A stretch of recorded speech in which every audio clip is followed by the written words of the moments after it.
যেই ব্যক্তি বিবাহ করেছে, এখানে অনেক মানুষ বিবাহ করেছে, যেই ব্যক্তি বিবাহ করার পরে জিনা করলো বা পরকিয়া করলো, ওই ব্যক্তিকে হত্যা করতে হবে। ওই ব্যক্তির কোনো মাপ নাই। 3 ব্যক্তিকে ইসলামী শরিয়া বিধানে হত্যা করতে হয়। ওর মধ্যে এক ব্যক্তি হলো যেই ব্যক্তি বিবাহ করার পরে জিনা করবে, ওই ব্যক্তিকে হত্যা করতে হবে। এক মহিলা রাসূলুল্লাহ সাল্লাল্লাহু আলাইহি সাল্লামের কাছে আসলো, আয়েশা বলতেছে, তাহিরনি, ইয়া রাসূলুল্লাহ, আমাকে পবিত্র করেন।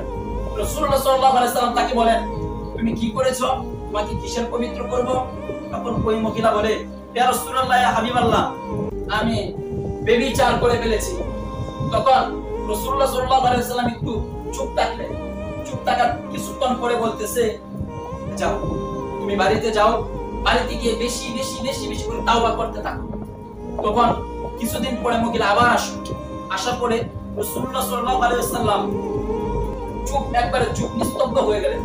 তারপরে ওই মহিলা বলতেছে, ইয়া রাসূলুল্লাহ, ইয়া হাবিবাল্লাহ, আপনি কি আমাকে পবিত্র করবেন না? আমি দুনিয়াতে শাস্তি পেতে চাই, ওই জাহান্নামের আগুন আমার শরীর স্পর্শ করতে দেব না। তখন রাসূলুল্লাহ সাল্লাল্লাহু আলাইহি ওয়াসাল্লাম বললেন, যাও, তুমি বাড়িতে যাও, 2 বছর পরে তোমার বাচ্চা যখন প্রসব করবে তখন তুমি আমার কাছে আসো।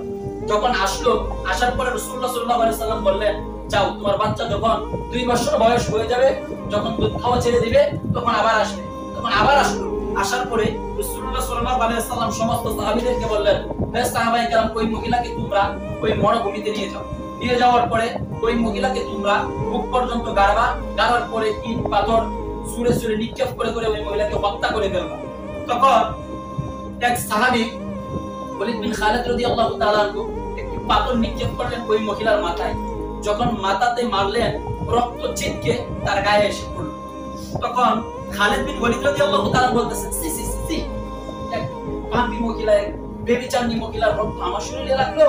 তখন মুহাম্মদ রাসূলুল্লাহ সাল্লাল্লাহু আলাইহি ওয়াসাল্লাম বলতেছেন, খালিদ, তুমি ওই কথা বলিও না, তুমি জানো না ওই মহিলা আল্লাহর কাছে এত পরিমাণে তাওবা করেছে যে মদিনাবাসীতে যত পাপী আছে, যত গুনাহগার আছে, সমস্ত গুনাহগারকে যদি ওই তাওবা বিলিয়ে দেওয়া হয়, আল্লাহ সবার পাপ মাফ করে দিবে।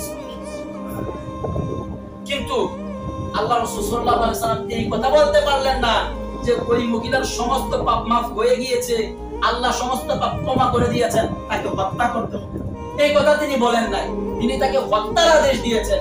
অর্থাৎ আমরা কি বুঝতে পারি, যদি কোনো ব্যক্তি বিবাহ করার পরে জিনা করে, ব্যভিচার করে ফেলে, তাহলে তাকে হত্যা করতে হবে। আমাদের মধ্যে যদি এখানে কেউ থেকে থাকি, আল্লাহর ওয়াস্তে আমরা সবাই তাওবা করে, বেশি বেশি করে তাওবা করি, আল্লাহ হয়তোবা তিনি মাফ করে দিতে পারেন।